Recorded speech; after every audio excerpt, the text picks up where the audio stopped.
my ice maker. Good morning. Welcome to another Theory Thursday. Today we are looking at melody, harmony, and rhythm. You need all three to create a song, but what are they? And what's the difference between them? And how do they all work together to create the song? So that's what we're looking at today. I have my Casio 230 GA on dual time. And I have my gold tweed tie on. So that's what we got going on today. Let's learn about melody, harmony, and rhythm. Let's go to the whiteboard.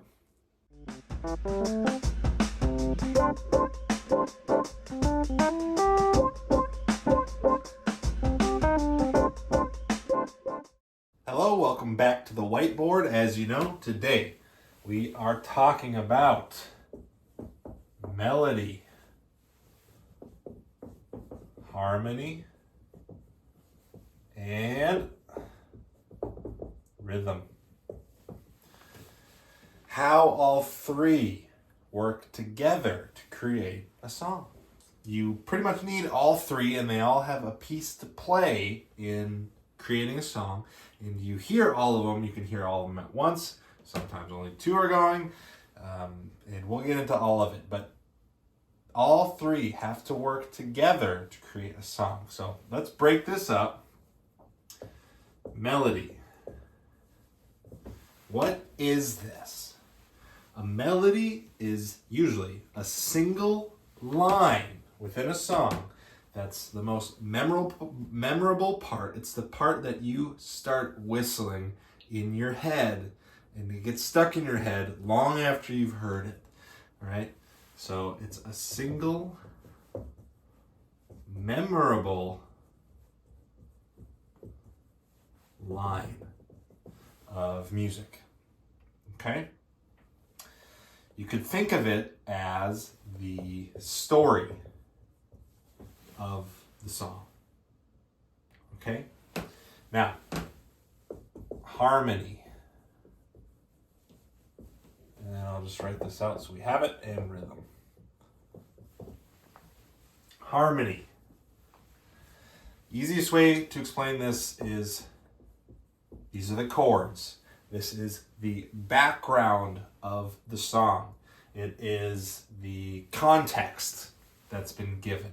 So it's background, it's context. And going with our story analogy, this harmony you would consider the setting. Okay? Our story is brave knight saves princess. Well, where did it happen? It happened at the castle. Harmony is the setting. And lastly, we have rhythm. Okay? Rhythm. And this is how we play the song. Okay? You could also consider it the beat. Okay? In our story analogy, this is how we move through the story. Okay, did it happen fast? Did the knight save the princess really quick? Was it long drawn out? What were the beats and what happened with the whole story? Okay, so that's a nice way to break it up. Do that. Got a little squiggly here. Melody, single, memorable line. It's the story of the song. It's the part you remember the most anyway. Harmony. It's the background. It's the context of the song. It gives context to the melody, because without this would sound completely different. Okay? Rhythm. How we play the song. What's the beat? How do we move through the story? Like, what's the tempo of this? Right? What's the style? So, as an example, I have the first 4 bars of Amazing Grace here. Okay? And I didn't write in the chords. So we have a G here, a C here, and a G here. Okay? The first 4 bars of Amazing Grace. And when I say Amazing Grace, something probably pops into your head, right? Da da da da da da da da. That's the melody, okay? That's the single line here. The single line of notes that tells the story. That's the melody. That's the memorable part. Da da da da da da da da. Right? Okay, so you can see it here. You can see the melody. All right, let's move to harmony. Chords, G, C, G. This gives the background to the melody. And at the end of all this, I'm going to play this and show you some differences and how powerful this could be. Because when you hear this, da da, you can play a G behind this. But what would happen if we played in E minor? It goes minor. The whole song just turns dark. Instead of bright and sunny, all of a sudden we're dark and ominous, okay? So that's the power of the harmony, right? It gives the setting. It gives context to the melody. And last but not least, rhythm. How are we moving through this? Well, we're lucky enough to live in an age that gives us note values. We have legible music that we can read and get through, and we don't have to do everything by ear. So we have legible note values, durations, and all that. Da da da da da da da da. There's the rhythm, right? 3 1 2 3 1 2 3 1 2 3 1 2. See, we're in 3 4 here. Treble clef and all that stuff. Rhythm. You can also put style under this, right? So let's just say, so I'll swing up here in the top left corner. Da da ba da da da da ba da da. Right? You can swing the notes. That all falls under rhythm and how we're moving through the story. Okay? How we're moving through the story. So that's the three parts of a song broken down.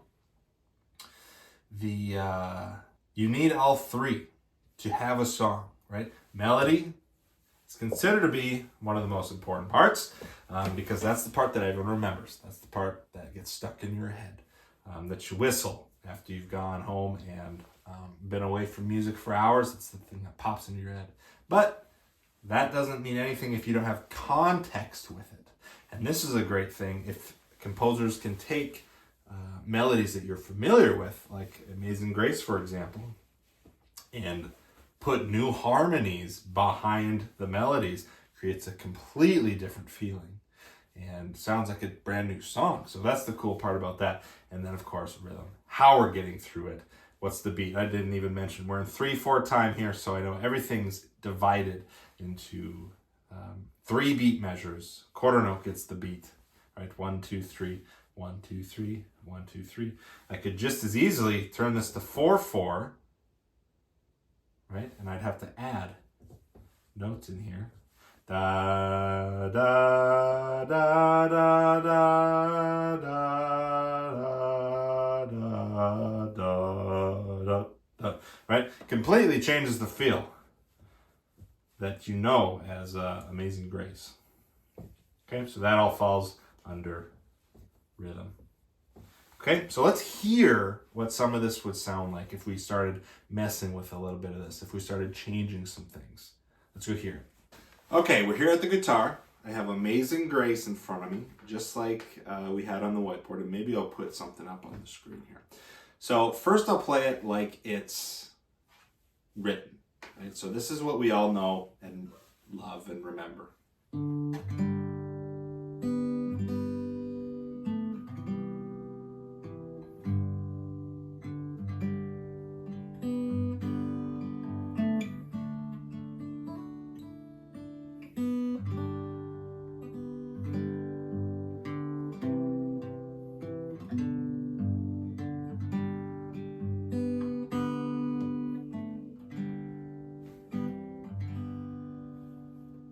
So if you heard that, you'd think, oh, that's Amazing Grace right there. So the first thing, melody, we could change. However, that would turn it into a different song entirely, right? So if I change this, I could change it to...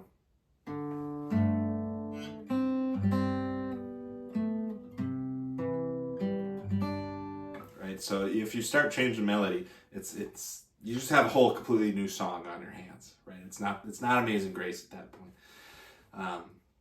So let's move on to the next one, harmony. Right? This is where you can have a lot of fun if you have, especially if you have melodies in the public domain, like Amazing Grace is.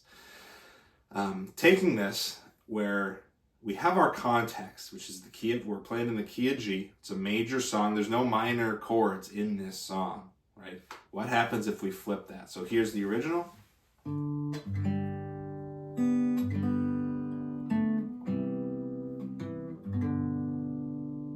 Right? So, what does it sound like when we flip the harmony on it? So let's play it with minor.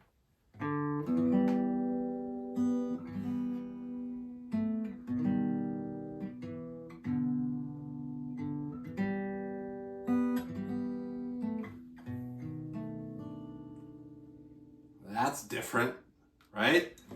So, completely different context, right? And background to the story.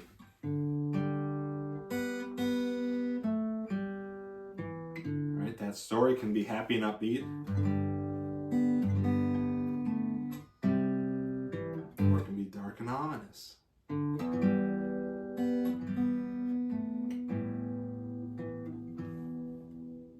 Okay? Let's look at the last piece. Rhythm. Now, what we have here is we're in a song that's in 3/4, so that's 3 beats per measure, and quarter note gets the beat. So we're looking at 3, 1, 2, 3, 1, 2, 3, 1, 2, 3, 1. Can't go that low. Okay? Now, I could change this. I could change the time signature. Let's say we're in 4/4. I had 1, 2, 3, 4, 1, 2, 3, 4, 1, 2, 3, 4. Right? Start lengthening out specific notes you'd have to choose.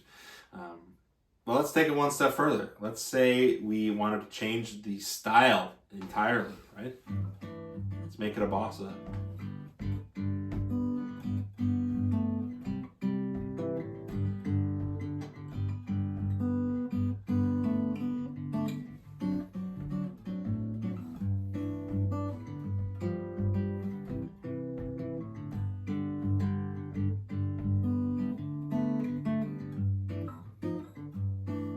Amazing Grace as a bossa. You can completely change the rhythm even without changing the time signature, right? So that's how you get through the story. We have our main arc, the plot of the story. We have our setting. It's at the castle. It's a bright sunny day.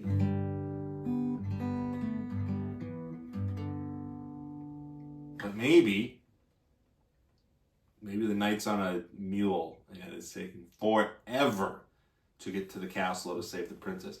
And we draw this out. I'm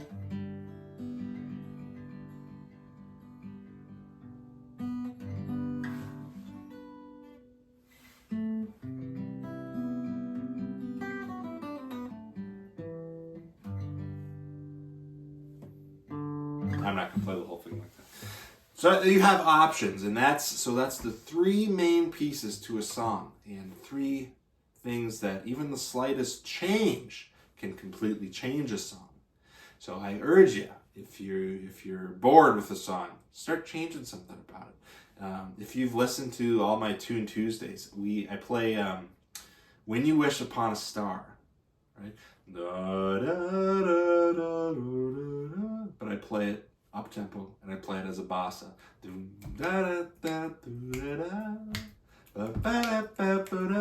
Right? It completely changes the song, but it's still great. The story's there. The setting is the same. I don't change the chords, but the rhythm, how I get through it, is completely different. So have some fun with that, and get that tight under your belt, understanding the 3 main parts to every song. So hopefully you learned something today. I had fun making this one. So thank you and enjoy the rest of your day.